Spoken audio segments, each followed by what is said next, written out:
এই গরমে যদি না খাই আমের ভর্তা তাহলে এই জীবনটা যেই বৃথা। তো hey viewers, welcome and welcome back to my channel. আমি সীমা, তোমরা দেখছো সীমা লাইফস্টাইল ব্লগ।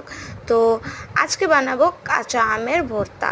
তো তার জন্য যা যা এভিডেন্স দরকার তো সব কিছু নিয়ে চলে এসেছি। তো চলো স্টার্ট। আম ভর্তা খাওয়া যাক। আর এই আম ভর্তা দেখে কার কার জিভে জল চলে এসেছে কমেন্ট করো জলদি জলদি। তো প্রথমেই নিয়েছি দুটো আম, কাঁচা কাঁচা গাছ থেকে পেড়ে। আর গাইজ, আমি কিন্তু একদম টক লাভার নই, আমি টক পছন্দই করি না, বাট এই গরমে দুপুরবেলা যদি একটু টক টক হয় তাহলে তো কি আর বলবো, জমেই গেছে ব্যাপারটা।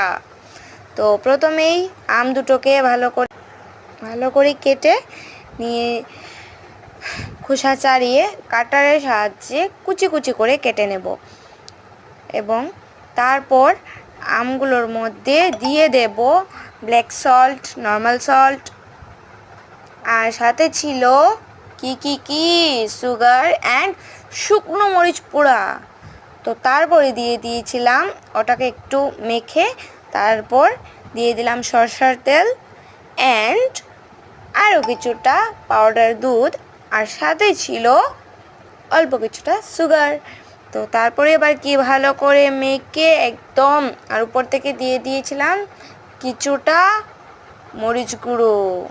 তো লাল মরিচের গুঁড়োটা দেওয়ার পর আমের কালারটাই চেঞ্জ হয়ে গেছে এক ঝটকায়, তোমরা দেখতেই পাচ্ছ। কি কেউ খাবে? জলদি জলদি আসো, জলদি জলদি আসো।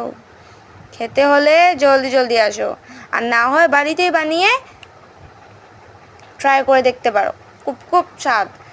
তো প্রথমে তারপরই আর কি কলা পাতা কেটে একদম আমি তোমাদেরকে দেখিয়ে দিচ্ছি। তো চলো আজকের মতো টাটা, সাবস্ক্রাইব করে দিও।